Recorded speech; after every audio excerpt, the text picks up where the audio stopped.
Hi, how's it going, guys? And this is going to be the late review for Anthem. I'm sure, as you guys know, there's plenty of people talking about everything wrong with the game.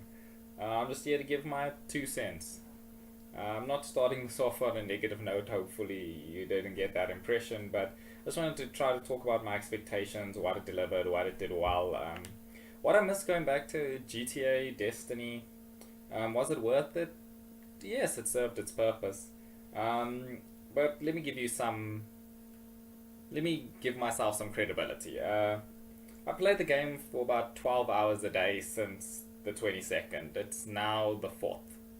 That's, let's say, 8, 12 days, 12 hours each. I think I've gotten my right to say my fair share. I've got two masterwork characters, javelins, I guess, in this case, since everything's one character, the Interceptor and the Colossus. So two very different playstyles. I've gotten the Ranger and Storm up to about 300, so I think they're rares.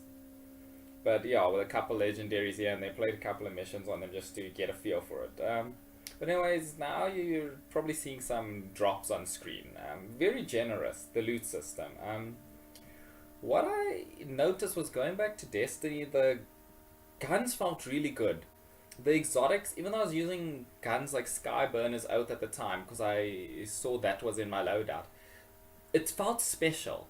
And that's something that I felt lacked in the guns on Anthem, where at the end of the day I just used the Devastator, and it felt like a very bad version of Wisp off the Worm up until you got triple dodge reloads the magazine on Interceptor.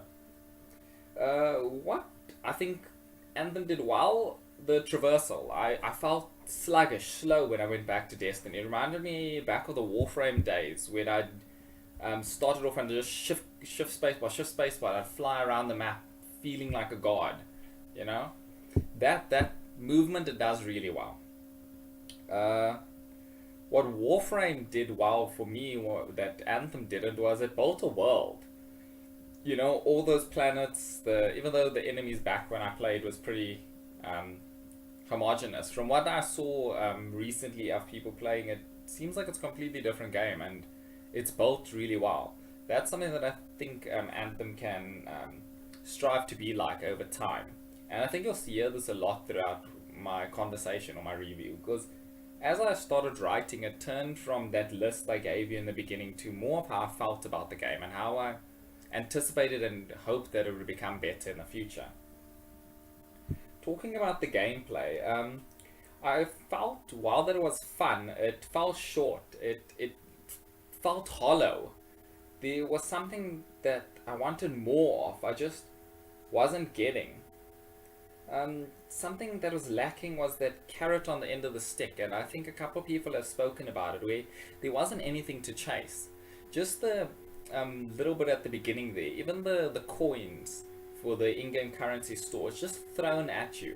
You know, especially in the beginning when you're completing a lot of feats, the money is handed out like candy, and then all of a sudden it disappears. Same thing with the loot. The masterworks and legendaries are handed out at a regular rate, but most of them are useless. I can't be asked to go get a better roll and a better roll. I thought the point of a legendary was that it was maybe a fixed roll. Something great, something that I think Warhammer Vermintide does really well with the red tier weapons and class items and hats and all that stuff. With you have random rolls of that gold quality, that highest rarity of whatever the game wants to call it, be it an exotic, a legendary, a masterwork, you know, a prime. But there were those fixed rolls that were always good, that you knew what you were getting, and you knew even though it wasn't the 100% best version, there was something nice about it. You know, Destiny has it in the curated masterwork rolls of guns, and I felt like that was lacking in Anthem, something I think it could focus on. To be honest, it could have been my fault when I think about it. You know, at the end of the day, after the event of the what is it called? There Be Titans or whatever. That ended. Everything in the game felt chaotic. There was like no incentive or direction. There was no incentive for the contracts or missions, as it didn't feel rewarding enough. There was nothing explained. Hey, this is what's going to happen, and for your time, effort, or time investment in this, activity, be it a mission or whatever, you're going to get this at the end. I had to figure out how to get legendary contracts by just being like, oh, I've done Tyrant Mind 100 times already. I just felt I even had a fight. I think one of my streams, if you go watch, is about 20 hours worth of gameplay at the beginning throughout the whole story. But like one of my streams I start off the stream with is I talk to my friend Ashley and I'm like, are we good, bro? Are we fine? Just to make sure, because we just had a little bit of a conflict about whether or not we'd be doing Tyrant Mind for the umpteenth time that day, and I was just so tired of killing that spider. I just wanted something else. So the missions and the contracts did feel refreshing, but after playing Tyrant Mind, there was just no reward. The contracts were just 3 world quests back to back, and Tyrant Mind had 3 sets of guaranteed rewards. There was no comparison, even though they were much quicker. And from what I saw, people's testing, it ended up seeming very similar in rewards. It didn't work well, especially since the system of how loot was dropped wasn't explained until much later, of the luck system, and that around your light level or proverbial gear level, that's the kind of drops you got. Up until I started getting to a Masterwork Javelin, then I only started seeing legendaries and Masterworks drop regularly in the wild. These systems should have been... maybe they were explained. Maybe it's my fault, like I said again. But I do feel like something was missing and something should have been done about that. Talking about, doing that repetition, we ended up doing a Grandmaster 2 Tyrant Mind. The reason for this was there was none. We just wanted to say, hey, because I did it. One of my friends actually did it, and we were like, hey, let's go do it together. It'll be fun to say we did it. But the fact that there was no guaranteed 2 Masterworks, and for Grandmaster 3 no guaranteed Legendary, which I think is the common sentiment around the community, that they wanted some of these stuff. And maybe by the time you're watching this, sometime in the near distant future of early 2020, it is the system and the game's much better and there's things other than Tyrant Mind to farm. But at this point in time, a couple weeks after launch, there's just no reward for doing anything other than Grandmaster 1 back to back to back. And I think the post and the announcement or the Reddit thread of the guy from Diablo put it quite quite easily for you to understand. He said something along the lines of, and I'm paraphrasing, but a player will take the path of least resistance, and that's what we did. We got a guaranteed Masterwork and we did the easiest method to do so. We would have done more legendary contracts with a little bit more variety, but you only get 1 of those a day if you just so happen to land on it. Some friends had 3, they didn't even know how they unlocked those 3 legendary contracts a day. We do know now, just do every quest. But even that, some people said get to 3,000 experience on each faction, and I've got them unlocked to 2,213. I was not in the video, but yeah, that's to be said. Maybe in the future, some nostalgia will come about from things like, just to bring Destiny. I know there's this comparison going back to Warframe, Destiny, some people even World of Warcraft and Monster Hunter. But it's just because those games, the loot's rewarding and people like playing them as hobbyist games. And for Anthem to get there, it needs to be able to replace those by having more rewards and more content that people could swap out those other things for, or maybe load into their rotation. I think I'll talk about this later.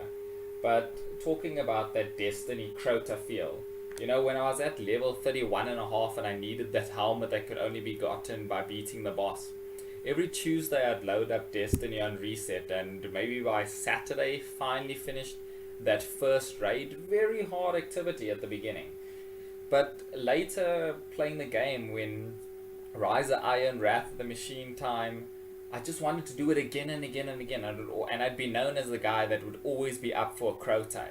30 minutes done, in and out. We do it as 2-man, 3-man, we do it with Thorn, we do it with Last Word, we do it without Galahorns, only the swords and stuff. We do some fun things.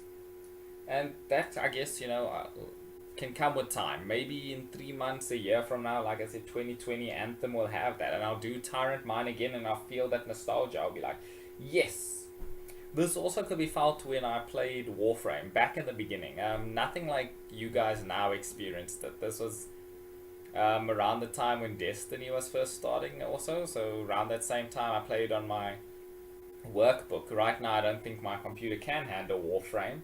So no, but anyways, the story is that back then we had primes that we used to farm in relics. You'd do this mission, waves of enemies, 5, 10, 15 waves, and you'd be able to open up this container that you got.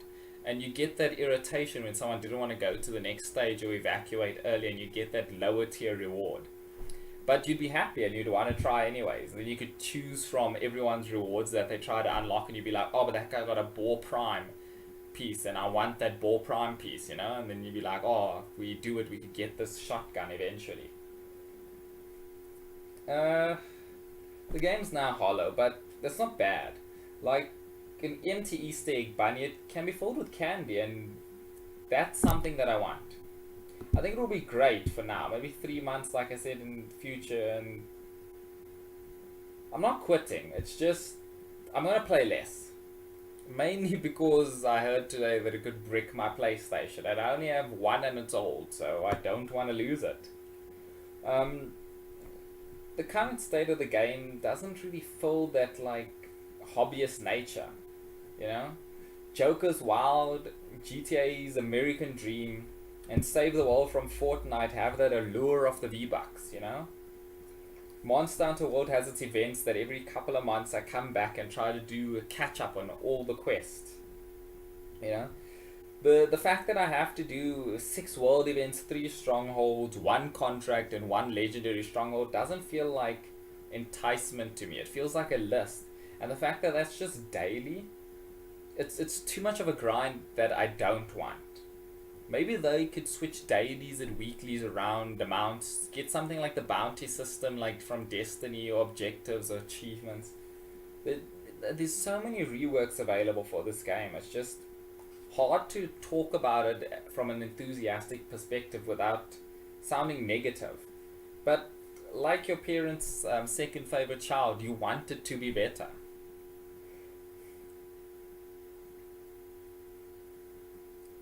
I got tired of sitting on a ledge, which you'll see now. Other than the fact of being dead and not having anything to do when I'm dead. No revive in 30 seconds, no revive in 2 minutes, no look at your friend's equipment, no change your gun. You're locked into a sniper for a close range fight battle. But I ended up sitting on a ledge shooting the yellow Devastator sniper at a spider over and over and over and over again. And even though I kept hitting its mechanical weak spots back to back to back, and I destroyed all 4, somehow the spider only ran down to 2 bars out of the 6. And for wink wink, the boss in Harder Rage, maybe that's a good thing. But for a spider that I'm gonna be fighting 100 times over and over because there's no other incentive or option, it still felt broken that it was alive. When the spider had 4 pus sacs popped and we'd use a interceptor debuff on it and nothing would happen, I just felt empty inside, sitting on the spider web ledge that just nothing would happen. The game will improve.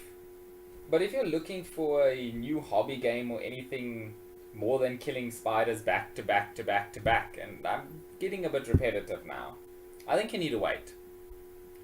Don't buy Anthem now because, I don't know, it's just overpriced for what it is. Maybe you should only reward these developers with your time and investment and money when the game's in a better state. Because right now this is comparable to Fallout 76 and Red Dead Online. Full of bugs, not listening to the community, and even though they think they're rolling around changes that they want, the loot change recently wasn't all that great. And I guess, the developers have time. And a lot of people are comparing this to Mass Effect and so on. And that's not what I'm here to do. I'm here to tell you whether or not this game is worth my effort and time. I appreciated it for all the time that I spent, and it filled a gap. The same way Monster Hunter did back in January last year. Destiny was having a drought and I needed something to fill my hobbies. I went and I bought the flying car, the DeLorean on GTA, and Destiny's expansion was running dry. So I needed some content, and it filled that urge and it scratched that itch. And it did what I wanted for a while. But as the honeymoon phase ended, it kind of left a sour taste in my mouth. But I'm going to give this game a try. I'm not going to stop, like I said, but maybe in about 3 months I'll come back and tell you guys how I felt, whether or not it changed and whether or not it's better.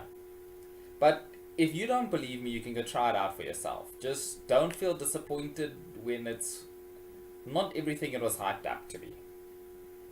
Well, these are, like many others have said before me, just my thoughts and prayers. If you want to give your opinion, there's always that peanut gallery down below. But for me, that's going to be it. Thanks for watching. Bye.